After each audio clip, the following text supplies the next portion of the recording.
Hello, and welcome to the Developing Your Passion Project Brand webinar. I'm so glad that you're thinking about or have launched a social impact project, charity, or change-making initiative. This guide is to help you get started in creating a brand that represents what you stand for and will allow you to connect with your audience so that your organization or project can thrive. Before we start, I'd like to introduce you to our organization and myself. So Project Good Work is a boutique marketing group focused on helping individuals who want to launch social impact projects, charities, and change-making initiatives. As a marketing group, we help develop your brand, marketing strategy, and content. Project Good Work's goal is to connect you with people who believe what you believe so that your project and business can thrive. My name is Anne-Marie Hilton-Schaub. I am the head marketing strategist and content development professional at Project Good Work. I work to pull together all the brand elements together for clients and lead the team of marketing specialists. This webinar and guide is to help people who have a desire to develop a passion project, charity, or business to help underserved or unserved people. Most of the clients that we work with at Project Good aim to teach people something, help people build something special, or better arrange information for public understanding. Project Good loves working with change makers and innovators in the social impact space. And so Project Good Work supports you if you are a change maker, an innovator, teacher, or activist, providing this marketing advice and developing creative campaigns to help you achieve your project goals and get results. So let's get started. So today, what you will learn in this webinar is number 1, the key pieces to develop a brand, number 2, how to get to know your audience, and number 3, what makes you tick. Now, everyone knows that a good story is memorable because it makes you feel something or relate to someone or learn something new. When you are developing your a strong brand story and a brand personality, you want to make sure that you choose to either do one of those 3 things. Either make people feel something, learn something, or relate to you. The key that you always remember when you're doing a brand story is stimulating emotion and empathy. As mentioned, for those of you guys who love definitions, a brand story is a cohesive narrative that encompasses the facts and feelings that are created by your business, project, charity. It's showing and telling a story to inspire an emotional reaction. So always remember, the key is stimulating the emotion and the empathy. So instead of me going through and trying to tell you what emotions and empathy and show you how that is done, I have created a list of some top brands that I believe are showcasing some great brand stories so that you can see it in action. I'm only going to talk about 3 of them on the list here, but when you have time, everybody is able to download this slide deck and they can click on the links that are included here, and you can go on the sites and view these stories in detail. So the first one that I'm going to mention is Danny Joe. So Danny Joe is a retail company that was put together by 2 sisters, and it takes you through the life of these 2 sisters and fashion, so from jewelry to accessories, but they take it to the next level because they take you on their travels. One of them even included you in their wedding. So you really feel like you're one of the sisters in this story. In Airbnb, many people, maybe you yourself, have stayed at an Airbnb. The thing about Airbnb is that their story is that they talk about the customer's comfort and that they belong wherever you stay. So they make you feel like you never left home, even if you were living here in California, but then you decide you're going to go to China, and it feels like you're still at home because you feel so welcome at the place that you're staying. The next one that I decided to look at was Everlane. Everlane is a retailer selling clothing, shoes, things that you wear. And they emphasize that they are an ethical retailer, taking you through their process of how their goods are made. And so you feel really good wearing their clothing, knowing that it was not just produced in unethical sweatshops.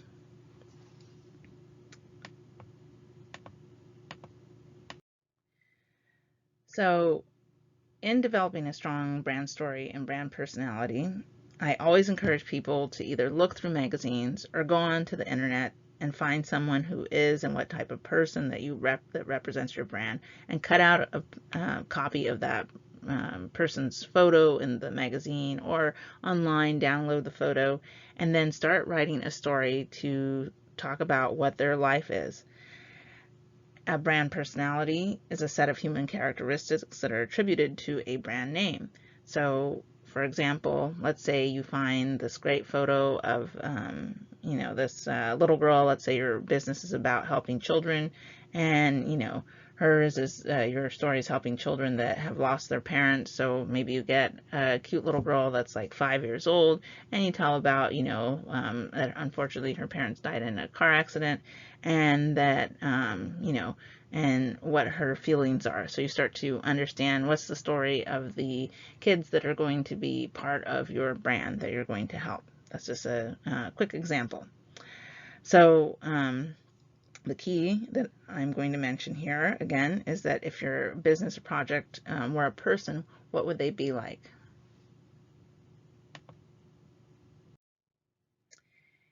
And to help you even further to develop this personality, I picked out the top 6 most relatable personalities, because that's the key in having a winning personality that people want to interact with, is that you're relatable.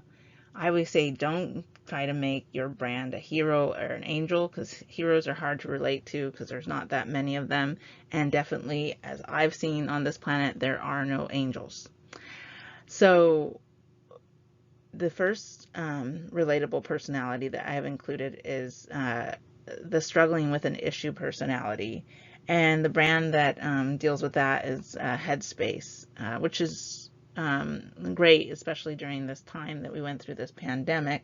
A lot of people are struggling with their mental health, their finances, or their marriage. So it's easy to relate to, okay, why you would use their product.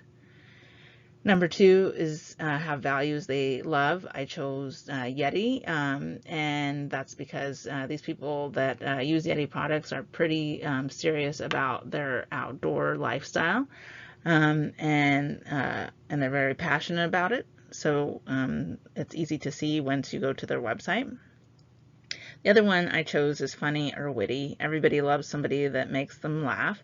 And the product that I chose to represent this was Frank. Frank is a product of beauty supplies that were put together by a group of women, and they make witty statements on their products. For instance, everybody, of course, we have to take showers, so on their body scrub, they might be like, hurry up and scrub your body because you're stinking up the room. They have a little bit of fun and say things that are unexpected in their products. Self-aware, I chose Lululemon. Their product is practical, especially if you're doing yoga or exercise.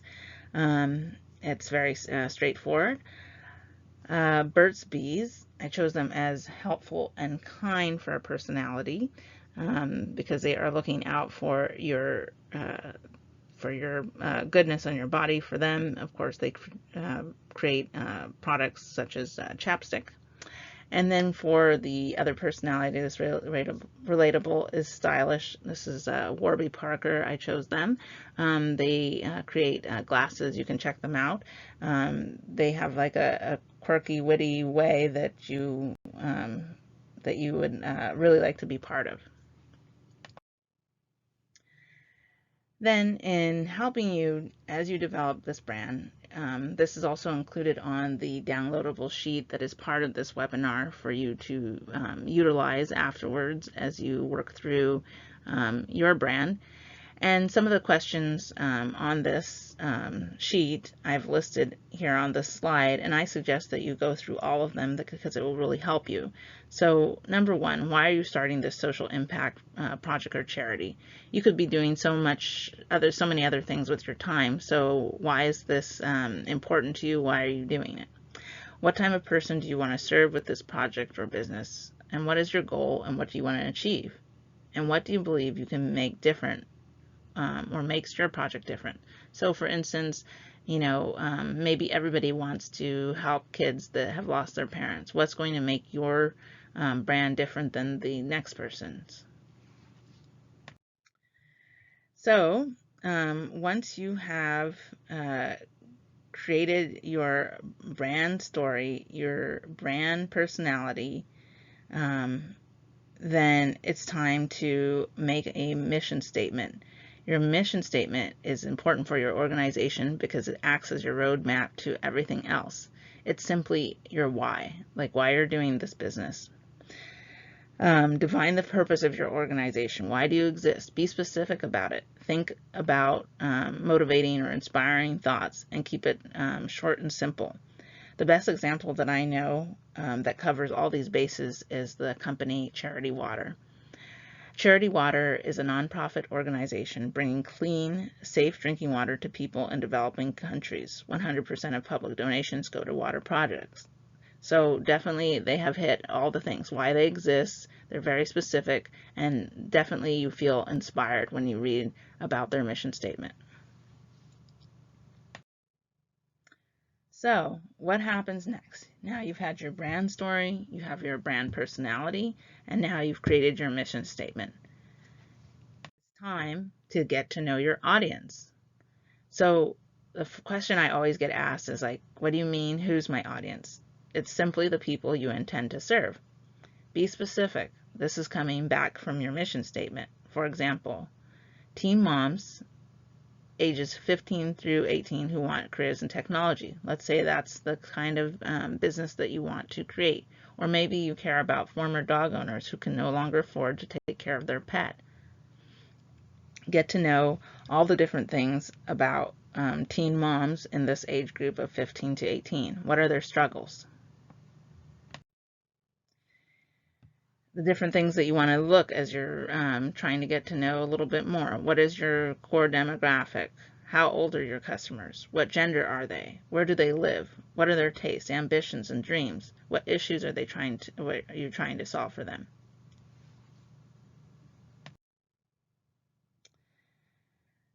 Then, in order to be able to communicate clearly the problem that you plan to solve for them, once you understand how they think, where they're at, what they're doing, you need to go out and learn the statistics and how people who have been dealing with this problem without your solution, what they've been doing, and find out why the problem exists.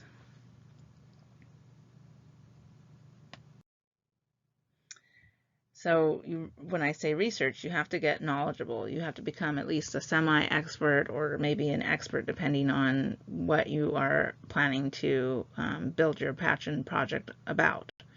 So places, of course, that you can go to research, you can use the internet, the library, but not the way that you think. I would suggest that you don't use the library as the old-fashioned way, but get to know your librarians and have them do the research for you. Sometimes you might need to get really in-depth information. Let's say you have a project, you decided to have a passion project and you have to work with the UN, or you decided that you're going to deal with abuse victims and you want to make sure that you approach it correctly. So you need expertise, advice, and research.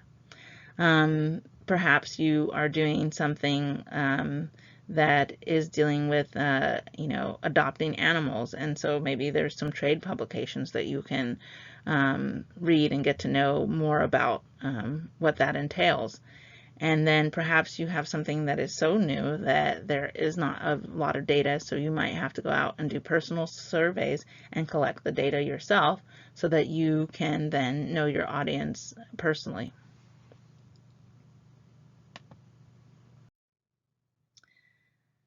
So once you have went through, you've decided what your brand story is, you now have your brand personality, you have your mission statement, you really know your audience, it's time to build that character and make them come alive.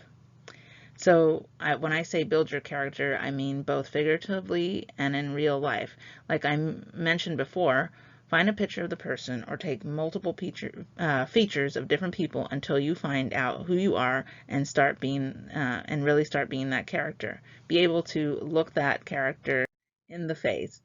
And then once you can literally have a picture to look at, then start to decide what part of that personality from everything that you've taken from the brand story and this character, now that you are looking squarely in the face, what part do you want to develop and go public and show to the world.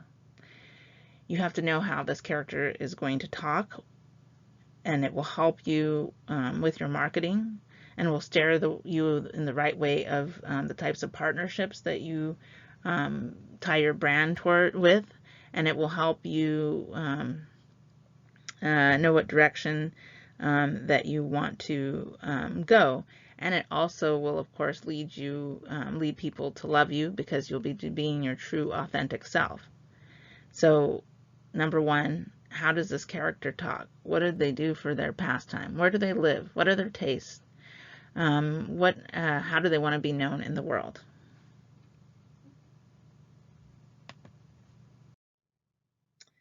So once you have all these elements together, it is time to do the fun stuff. It's time to start building some relationships. But before you run out there and just start reaching out to people, decide in advance about the type of connection you want with your audience.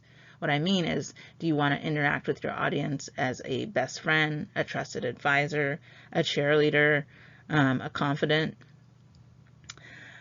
So why this is important is that if you are going to interact with your audience as a best friend, there's going to be a different way that you talk to them. For example, if you are a best friend, you'll probably not say Mr. Davis, you'll probably just say, hey Bob. Versus if you were a trusted advisor, you might say Mr. Davis, or even if you use Bob, you're not going to say hey Bob, you'll say hello Bob. And so once you've done that, it'll also lead you to know on what tools that you're going to use to communicate for your audience. For example, if you're trying to reach senior citizens, you're probably not going to use social media because it may not be the place to connect with them. If you're trying to create a community of teachers and parents, perhaps you need to consider online events. All of these things will influence the character of your brand. I've put here on this slide an example of ways that you can reach out to your audience. For example, everybody knows probably about social media for outreach these days. Online events, because of the pandemic, are becoming bigger. And then, of course, there's email blasts, newsletters, and, of course, the old-fashioned snail mail. These deciding in advance will help you in so many ways. It helps you learning about how you communicate as your character, how you are going to build your marketing plan. So all of these things need to be thought about as you're developing your relationships. So, in conclusion, the key things to remember as you are just starting off is that, one, decide why you want to start this change project. And then, two, what will you do to make a difference? And three, decide who you want to be to make that difference. That's your character and your brand. And then decide who you will serve, your audience, and then how you will serve them. And that's the whole thing that we just talked about your relationship building skills. So I hope that this has been helpful for you, and that this will lead you to successfully creating a brand that you love and that you can build off and help you have a project that thrives. And also, if you need additional information or have any questions, please feel free to contact us at Project Good Work, and we will get back to you as soon as possible. Thank you for listening, And thank you for being a change maker. Have a good day, evening, or night, and a wonderful week. And thank you once again. Goodbye.